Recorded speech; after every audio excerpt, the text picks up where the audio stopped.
Senador Rodrigo, muito obrigado por dispor do seu tempo, reservar um pouquinho desse tempo nessa agenda corrida aí de Brasília para conversar com a gente aqui do ACTA. Bem, Lucas, eu agradeço a oportunidade de falar com você e com toda a audiência que o ACTA já tem, parabenizando mais uma vez ao trabalho de toda a imprensa, seja a imprensa alagoana como a imprensa nacional, que está levando informação ao povo brasileiro e que está também fazendo um papel de utilidade pública.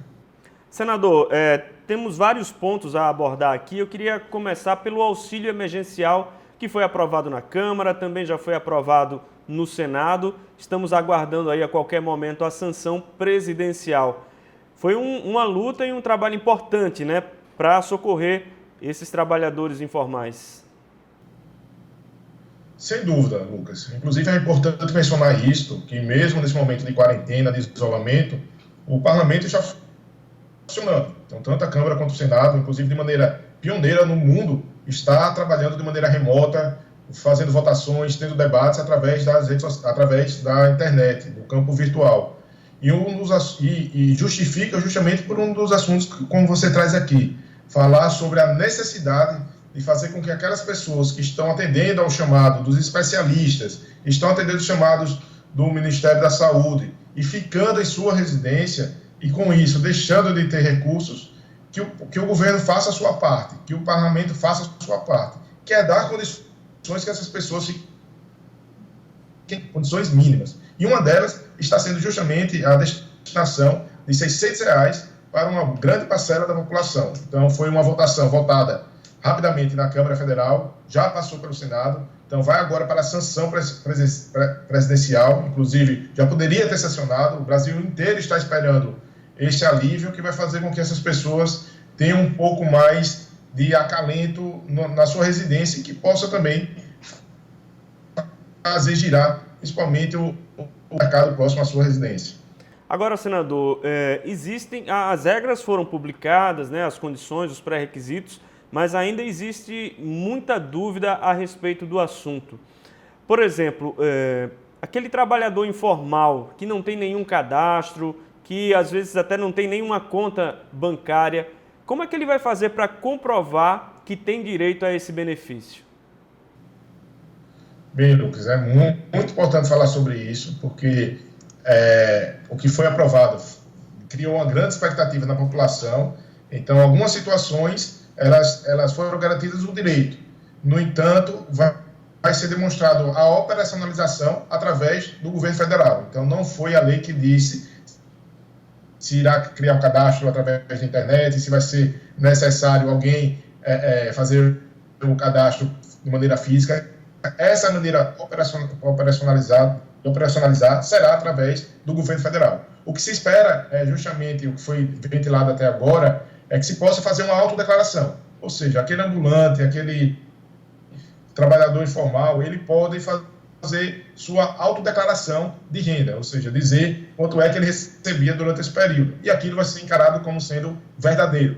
Senador, o senhor tem um manual aí, a gente conversava anteriormente, e o senhor falou que tinha mais ou menos um passo a passo para as pessoas receberem esse benefício. Então, nós temos aqui algumas situações. A primeira, tem alguns requisitos a serem observados, tem que ser maior de 18 anos, isso é importante, porque, inclusive, algumas pessoas entraram em contato através das redes sociais comigo, e um dos requisitos é ter mais de 18 anos, não ter emprego formal, ou seja, estar sem atividade, não receber benefício previdenciário ou assistencial, não estar recebendo um seguro-desemprego, por exemplo. Então, é uma das situações. E ter uma renda, e esse é um ponto importante, que é ter uma renda mínima mensal per capita, ou seja, por pessoa dentro da família, de até meio salário mínimo, ou seja, 522. Não é a renda de toda a família, é a renda dividida por pessoa, que se chama a renda per capita.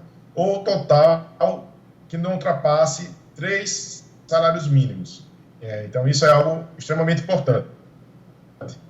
Então, um outro ponto também que deve ser observado que deverá cumprir uma das condições estipuladas, que é exercer também atividade na condição de MEI, que é aquele microempreendedor individual, ser contribuinte individual ou facultativo do regime de previdência, ser trabalhador informal, ou seja, tem também de preferência, o registro do cadastro único e ter cumprido o requisito de renda média, como foi estipulado agora há pouco, como nós falamos. Então, esses pontos são pré-requisitos, né, para que as pessoas tenham acesso a esse valor, para que a gente possa também cobrar do governo a sua sanção, o quanto antes, mais do que isso, a sua forma de operacionalizar esse sufoco, essa tirada do sufoco de quem está sem conseguir respirar, que já está com a água chegando do pescoço. Então, é uma forma emergencial. O prazo inicial são 2 meses, mas que a gente espera que, pelo que demonstra a expectativa de aumento e de duração dessa pandemia, que seja, inclusive, por um prazo maior. Agora, senador, existe essa possibilidade de incluir algumas outras atividades também nesse Corona Voucher? Então, é até bom a gente falar sobre isso, porque um momento como este, eu vejo a imprensa sempre noticiando e acaba fazendo um trabalho de educação política, mostrando às pessoas como funciona o parlamento.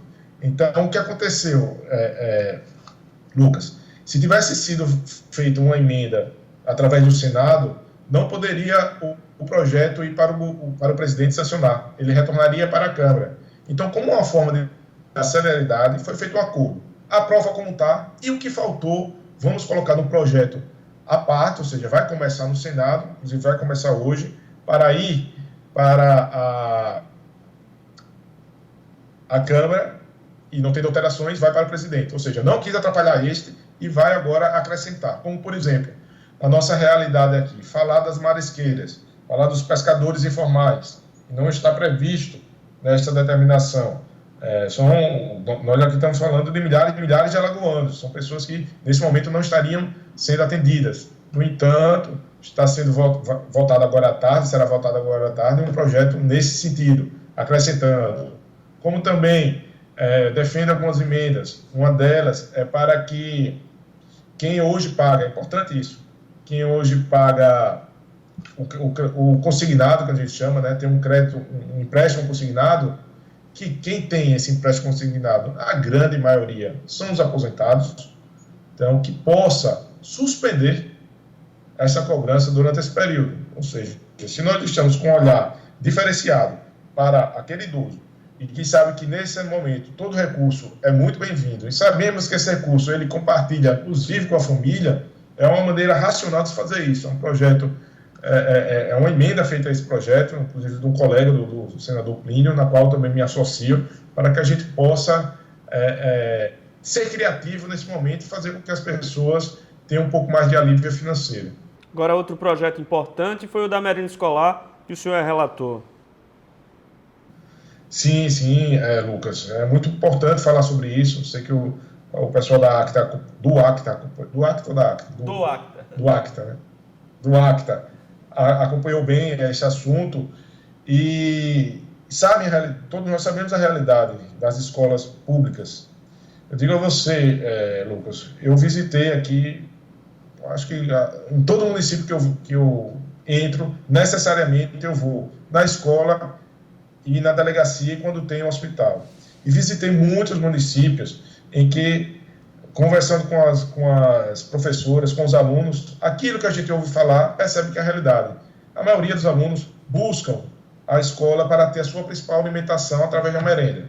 Então, principalmente na área rural, nos sítios, nos povoados. É esta a sua principal alimentação. No entanto, as escolas estão fechadas, ou seja, a alimentação que se chegava para aquele aluno não está chegando. Inclusive, a alimentação é importante até como forma de proteção a um possível contágio. Então, qual foi a ideia? Fui relator desse projeto e foi aprovado ontem para que a merenda ela seja autorizada, que seja entregue aos pais, para que eles possam levar para casa o feijão, a salsicha, o biscoito, o leite, então os alimentos ali para que eles possam levar para casa e ser um complemento na sua alimentação. Agora, a gente noticiou aqui no ACTA também, nesses últimos dias, a situação de muitos brasileiros, inclusive alagoanos que estavam fora do país e com essa dificuldade para voltar. O senador também entrou em campo nesse sentido aí para ajudar a repatriar esses brasileiros, esses alagoanos? Lucas, nós tivemos aqui um acesso muito importante ao Itamaraty, ao Ministério de Relações Exteriores. Conversamos com o ministro, sensibilizamos e demonstramos a importância. No momento, foram 38 alagoanos que estavam espalhados pelo mundo. Nós conseguimos trazer vários do Paraguai, de Lima, de Lisboa, justamente pessoas que tinham comprado um pacote de turismo, não todos, mas a grande maioria. Essa viagem tinha uma data para terminar, que era no meio de março, e, no entanto, encerraram a sua estadia nos hotéis. Os hotéis foram obrigados a fechar, essas pessoas não podiam mais ficar nos hotéis, tinham recursos, os recursos depois acabaram e não tinham mais como retornar. As empresas aéreas ficaram proibidas de vender novas passagens, aviões não podiam mais sair do seu território, ou seja, um caos foi formado. Então, aqui, vários familiares entraram em contato comigo e várias pessoas que estavam do outro lado também entraram em contato comigo. Me coloquei no lugar delas, não poderia ser diferente. Então, 38 dessas já retornaram. É uma situação em que, a princípio, a saída seria conseguir um avião da FAB, da Força Aérea Brasileira, para buscá-los, mas o ministro disse que não foi possível, porque foi determinado pelo comitê gestor dessa crise nacional que os aviões deveriam ficar aqui para dar o suporte de logística, de médicos, de equipamentos internamente, e foi feita uma parceria com a Gol e com a TAM para fretar voos e conseguir trazê-los. Então, muitos brasileiros já retornaram, vários alagoanos, e é dessa forma que a gente busca também aliviar as famílias. Porque, às vezes, alguém pode pensar, só tem, porque aqui está na Europa, naturalmente, tem uma condição diferenciada. Mas não é isso, tem que pensar neles também. Né? Não é excluir um nem outro, mas estamos falando aqui da renda mínima, algo extremamente importante, que atinge a classe mais vulnerável, sem dúvida nenhuma. E tem que falar de todos, sem colocar distinção alguma. Senador, para a gente finalizar, um tema polêmico, uma pauta que está prevista para sexta-feira, esse projeto para suspender o pagamento de aluguéis parcial ou integralmente até o dia 30 de outubro. Uma iniciativa, um pedido do presidente do STF, o ministro Toffoli. Como é que os senadores estão avaliando aí essa proposta? Bem, Lucas, a princípio é algo que precisa ser bastante aprofundado, vou estudar bastante esse assunto, mas a princípio, não só eu, mas vários senadores não demonstraram uma boa simpatia sobre isso, porque também sabemos que tem um grande grupo de pessoas que dependem desses aluguéis para a sua própria sobrevivência, ou para conseguir honrar os seus compromissos. E a forma como foi proposta, a princípio, colocando, salvo engano, para outubro, o pagamento, inclusive de maneira parcelada, acho que pode encontrar uma fórmula muito mais interessante. Não sei se vai resolver o problema do Brasil e mexer nessa questão dos aluguéis. Confesso a você que eu ainda não estou com a opinião formada, mas a princípio acho muito temeroso centrar fogo neste momento agora, já como sendo uma das principais alternativas de dar uma folga financeira para quem tem um imóvel alugado. Então, lógico que as contas chegam, sem dúvida nenhuma, mas tem toda uma cadeia relacionada. Tem empresas que dependem disso, tem os locatários que muitas vezes alugam outros imóveis com recursos que chegam, ou seja, tem que fazer um estudo bem amplo sobre isso. Não é um ponto pacífico, diferentemente da grande maioria do que está chegando. A grande maioria, inclusive, houve um acordo com os líderes nesse sentido, de que a grande maioria dos projetos a serem colocados em votação serão projetos relacionados ao coronavírus. E todos esses projetos, todos, estão tendo uma aclamação. Já nesse caso do aluguel, este não está sendo muito bem recebido, não. Tá bom, senador. Muito obrigado pelos esclarecimentos e bom trabalho aí em Brasília. Parabéns pelas iniciativas nesse momento de crise. É isso aí, Lucas. Eu estou fazendo tudo o que está ao meu alcance, fazendo minha parte. Você está fazendo a sua parte, assim como o Acta está fazendo a parte dele. E é isso que nós temos que fazer. Cada um parar e pensar o que é que eu posso fazer para contribuir com esse momento que jamais vivemos. Um momento que, inclusive, não sabemos qual será o dia de amanhã. Então, muita coisa pode ser feita. Então, vamos refletir sobre isso, gastar energia em coisa boa, não vamos perder tempo aqui com discussões que só acaloram o clima político de acirramento, de polarização. Vamos fazer algo produtivo. O que é que pode ser feito de positivo para melhorar o nosso país, nosso estado e nossa cidade? Então, um grande abraço, fica com Deus.